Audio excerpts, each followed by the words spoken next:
tout d'abord, nous avons souhaité créer 2 fonds dédiés de dette privée pour répondre à un besoin de restructuration de notre portefeuille. Dans une classe d'actifs qui est devenue aujourd'hui mature, il était important pour nous de rationaliser notre portefeuille qui était essentiellement constitué de fonds ouverts. Ensuite, bien évidemment, compte tenu de notre démarche d'investisseur socialement responsable et du statut de société à mission de Maïf, il était pour nous assez naturel d'intégrer une dimension impact dans ces fonds et de les designer afin que les orientations des fonds répondent au plus près aux orientations de Maïf en matière d'exclusion et d'impact. Et ceci est rendu possible aujourd'hui parce qu'on a un marché de la dette privée qui s'est emparé de ces dimensions ESG, voire d'impact, avec cependant bien évidemment une intensité qui va être variable selon les sociétés de gestion. C'est un mandat de dette senior à impact. La dette senior, nous sommes des experts historiques sur le sujet. Pour l'impact, et avant cela l'accompagnement ESG, cela fait des années que nous proposons un accompagnement ESG à nos participations, que ce soit en dette ou en equity. Et depuis 2019, nous avons intégré des mécanismes ESG dans la tarification de nos instruments de dette. Aujourd'hui, cela représente 65% de nos financements en dette senior. Nous voulions, depuis quelques mois, aller encore plus loin dans cet accompagnement ESG en mettant en œuvre une stratégie d'impact. Donc, avec cette démonstration de l'additionnalité qui est un élément clé de l'impact. Donc, quand nous avons reçu l'appel d'offres de Maïf, nous savions que nous pouvions mettre en œuvre cette stratégie dans un cadre evergreen, ce qui est idéal pour l'impact, et avec un client comme Maïf, qui est un investisseur institutionnel de référence, société à mission, un acteur vraiment innovant sur la durabilité, donc dans le cadre parfait. Pour 2 raisons, essentiellement, parce que nous sommes convaincus par leur processus de sélection des emprunteurs, qui se traduit par un couple rendement-risque qui est attractif et qui est résilient, le track record des fonds d'Artémide est de qualité. Et après, bien évidemment, nous avons été séduits par la proposition d'impact qu'ils nous ont faite, qui vise à accompagner les entreprises financées dans une démarche vertueuse.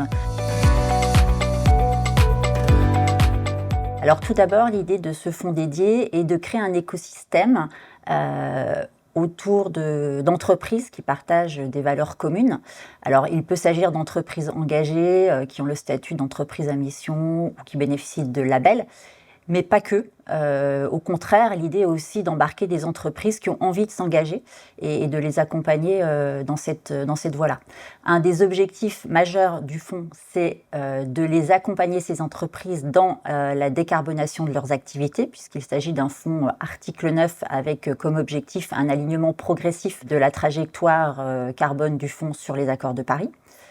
Un autre principe réside dans la mise en place d'un bonus-malus auprès des entreprises financées pour vraiment les motiver, les inciter à atteindre leurs objectifs. Le troisième principe que j'évoquerai, c'est celui aussi du fonds Evergreen, ce qui est assez nouveau pour nous investisseurs, puisque sur les fonds de dette privée, nous avons plutôt pour habitude d'investir dans des fonds à échéance. Et l'autre principe, c'est celui vraiment d'un partage et d'une co-construction du fonds, des caractéristiques du fonds par les équipes de gestion et les équipes d'experts ISR de Maïf, ce qui a créé vraiment une grosse émulation chez moi au sein de la direction des investissements et des placements, mais aussi en transverse avec bien évidemment les équipes d'Artémide. Donc je dirais en résumé que c'était une belle aventure, la construction de ce fonds, très enrichissante pour nos 2 équipes et puis qui ne fait que commencer.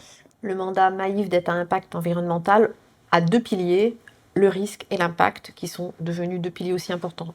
Le risque, depuis 2014, c'est ce que nous faisons avec les fonds Artémide, 80 financements sur lesquels nous avons des portefeuilles solides, et l'impact que nous faisions déjà, mais sur lequel là, on va vraiment mettre un accélérateur, puisqu'on veut que le portefeuille se décarbone. Quand on parle aux patrons, dès le début, on leur dit quel est le but de ce mandat, le but de ce financement, et aussi de décarboner, pour atteindre les 5% que nous avons dans les accords de Paris. L'objectif est de créer une communauté entre Maïf, qui est une société à mission, Cabsa, Artémide et les patrons, pour que tout le monde aille dans le même sens et les mêmes objectifs, sachant que l'équipe Artémide a une prime d'impact si on arrive à décarboner le portefeuille, et on espère bien y arriver, et les patrons ont un bonus s'ils y arrivent aussi, tout en sachant qu'on veut créer une communauté autour de ce fonds pour que les gens puissent discuter entre eux. Alors au niveau du groupe Maïf, nous avons mis en place une stratégie d'investisseurs socialement responsables depuis 2006. Cette stratégie, cette démarche s'est enrichie au fil des années, notamment en 2020 avec la validation d'une stratégie climat des investissements. Cette stratégie climat a pour objectif premier d'aligner la température de nos portefeuilles au plus près d'une trajectoire à 1,5 degré à horizon 2030. Et pour ce faire, nous pouvons actionner, et nous actionnons 3 leviers. Le premier, c'est celui de la décarbonation de nos portefeuilles d'actifs. Le second, c'est celui de l'investissement en faveur d'entreprises et de projets qui vont contribuer à la transition énergétique. Et le troisième, c'est celui de l'engagement auprès des entreprises financées et auprès des sociétés de gestion avec lesquelles nous travaillons. Alors notre stratégie ESG est articulée autour de 2 axes. Un axe environnemental avec la neutralité carbone et la préservation des espèces et des écosystèmes. Un axe social avec la promotion de l'inclusion et du partage de la valeur. Sur l'axe environnemental, nous avons décidé en 2022 de lancer 100% de nos fonds avec une stratégie forte sur la durabilité, notamment la décarbonation. Au niveau de CAPSA, plus corporate, nous nous sommes engagés à devenir signataires de la Net Zero Asset Management Initiative et par ailleurs, nous avons mis en place un programme de formation sur l'enjeu climatique. Nous formons nos collaborateurs à devenir eux-mêmes formateurs de l'atelier Fresques du climat et de l'atelier d'automne afin qu'ils sensibilisent les participations sur le sujet.